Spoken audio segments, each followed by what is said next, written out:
Jemaat yang terkasih di dalam Tuhan, kita akan bersama mendalami Sabda Allah dan tema kita pada minggu ini adalah Tuhan tidak pernah meninggalkan umat-Nya. Tuhan tidak pernah meninggalkan umat-Nya.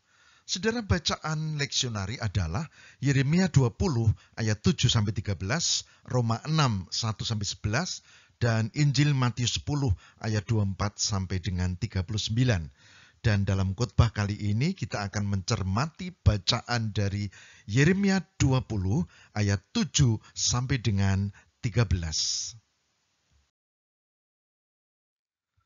Saya akan mulai dengan satu pertanyaan. Apakah Bapak Ibu paham dengan istilah ini? Dilema. Mungkin pernah dengar ya, dilema. Apakah dilema itu?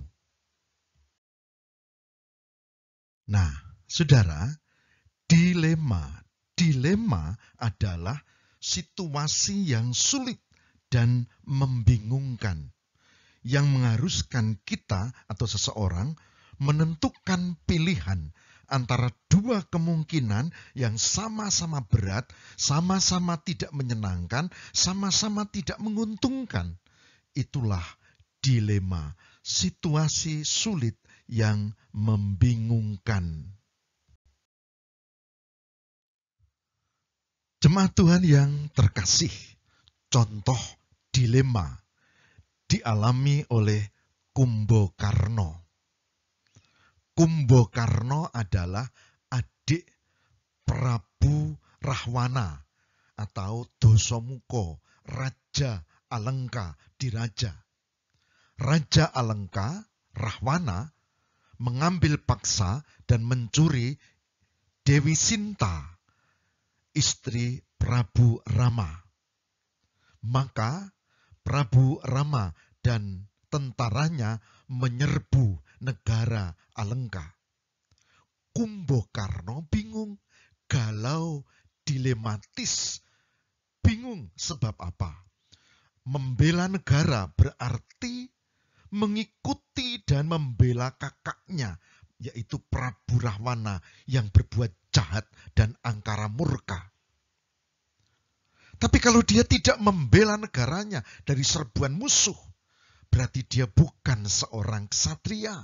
Padahal dia benteng negara, dia ksatria, mau ditaruh di mana mukanya kalau dia diam saja. Tapi kalau dia ikut membela, berjuang berhadapan dengan Prabu Rama, justru Prabu Rama yang benar. Sementara kakaknya itu yang jahat, yang salah. Tapi kalau tidak membela, gimana? Kalau membela, gimana? Jo piye? Nah, ini contoh dari dilema Kumbakarna dalam epos Mahabharata di serial wayang. Buta Pandhawa tata gati wisaya, Indriyaksa sara maruhuta.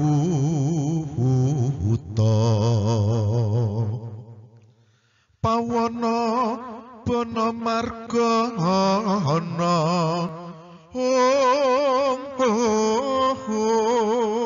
Samirana lan warayang, Panca bayu wisikan gulingan lima.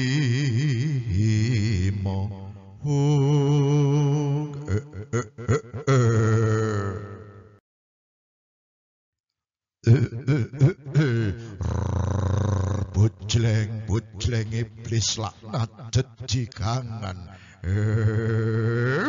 Iki ana swasana kang mengkene. Anjur apa kang kudu tak tindakake? Kumbakarna. Koko Prabu Rahwana Raja. Jeneng para kuwi satriya Kumbakarna. Sira lair ing Ngalengkadiraja, gedhe ngombe banyu ing Ngalengkadiraja. Sok yen mati kuburanmu ya ing Ngalengkadiraja.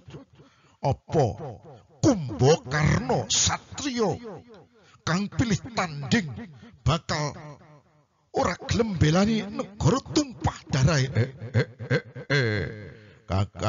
Rahwana. Oh, iki kabeh merga luputmu, Kakang. Sangganan dhewe. Kumbakarna. Apa satriya kaya sira kuwi ora tumandang? Kuwi luputmu. Leres.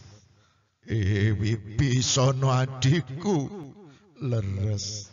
Pancen Kang Mas Kumbakarna boten perlu tumandang. Amargi menika ingkang damel kisruh lepat dur angkara murka wontening Sang Prabu Rahwana. Pramila menawi Kang Mas Kumbakarna lajeng tumandang ateges mbelani Koko Prabu Rahwana Raja nggenipun tumindak dur angkara. Kumbakarna Koko Prabu Rahwana Raja wis gedhe tuwa gerang ora iso mikir kowe. Kowe kalah karo bocah cilik. Bocah cilik kepiye delengen?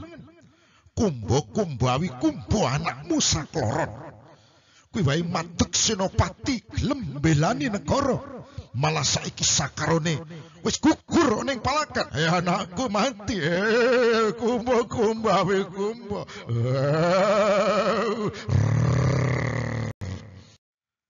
Ya, jemaat Tuhan yang terkasih.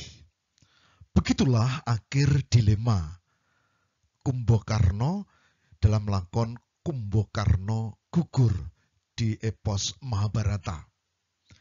Ia memilih setia pada negara, mengikuti jejak anak kembarnya, Kumba Amikumba.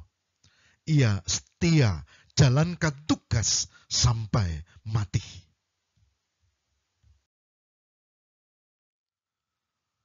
Dalam kesaksian Yeremia pasal 20 ayat 7-13, kita juga menyaksikan dan mengikuti menghayati dilema sang Nabi Yeremia. Dilema sang Nabi Yeremia. Bagaimana tidak? Ketika melaksanakan tugas panggilan Tuhan sebagai Nabi kepada bangsa pilihan, ia bukan mendapat pujian, sanjungan, namun sebaliknya, ia mengalami cemoohan, hinaan, celaan. Hingga Nabi Yeremia sempat berpikir mau mundur dari tugasnya. Namun akhirnya Yeremia memilih untuk tetap setia. Jemaat Tuhan yang terkasih, ketika melakukan kebaikan, ketika melakukan sesuatu yang benar, kemudian dihina, dicela, dicemooh, ditertawakan, ini bukan hal yang mudah. Ini tidak ringan. Ini sesuatu yang harus dihadapi dan tidak mudah untuk melaluinya. Yeremia 20 ayat 7 dan 8 memberikan catatan penting. Engkau telah membujuk aku ya Tuhan, dan aku telah membiarkan diriku dibujuk. Engkau terlalu kuat bagiku, dan engkau menundukkan aku. Aku telah menjadi tertawaan sepanjang hari. Semuanya mereka mengolok-olokkan aku. Sebab setiap kali aku berbicara, terpaksa aku berteriak, terpaksa berseru, kelaliman, aniaya. Sebab firman Tuhan telah menjadi celah dan cemooh bagiku sepanjang hari. Begitulah saudara, di saat dilematis, galau, bingung, Nabi Yeremia, dan sempat akan mundur, tetapi Roh Kudus menuntunnya untuk tetap setia. Roh Kudus menuntunnya untuk tetap setia. Yeremia 20 ayat 9 memberi kesaksian. Tetapi apabila aku berpikir, aku tidak mau mengingat dia dan tidak mau mengucapkan firman lagi demi namanya, maka dalam hatiku ada sesuatu yang seperti api yang menyala-nyala, terkurung dalam tulang-tulangku. Aku berlelah-lelah untuk menahannya, tapi aku tidak sanggup. Menarik sekali. Mengapa Nabi Yeremia tidak sanggup untuk mundur dari kenabiannya? Tidak sanggup untuk mundur dari tugasnya. Dia tetap maju ketika dibenci, diteror, diancam oleh kawan maupun lawan. Bahkan ayatnya mengatakan oleh sahabat sendiri. Saudara, kita tahu kalau kita punya teman, kita punya sahabat, bukan sekedar teman, dan dia mengkhianati kita, itu sakitnya itu di sini, gitu ya. Sakit sekali. Dan Yeremia mengalami itu, tapi dia tetap bertahan. Dia tidak sanggup mundur, tapi dia terus maju. Dia setia sebagai nabi. Apa rahasianya? Mengapa demikian? Pasti ada rahasianya. Yeremia 20 ayat 10. Kita akan melihat satu kesaksian bagaimana sahabat-sahabat karib sang nabi pun mengancam dan ikut melawannya. Dikatakan demikian, aku telah mendengar bisikan banyak orang. Kegentaran datang dari segala jurusan. Adukanlah dia, kita mau mengadukan dia. Semua orang sahabat karibku mengintai apakah aku tersandung jatuh. Barangkali ia membiarkan dirinya dibujuk sehingga kita dapat mengalahkan dia dan dapat melakukan pembalasan kita terhadap dia.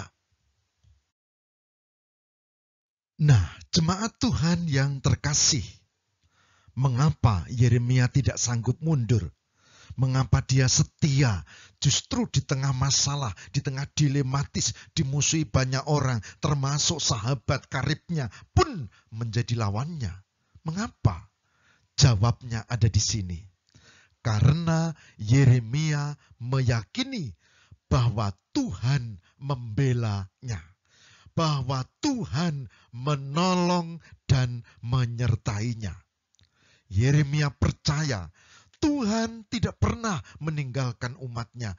Tuhan tidak pernah meninggalkan orang-orang yang percaya kepadanya. Tuhan membela, Tuhan menolong dan menyertai.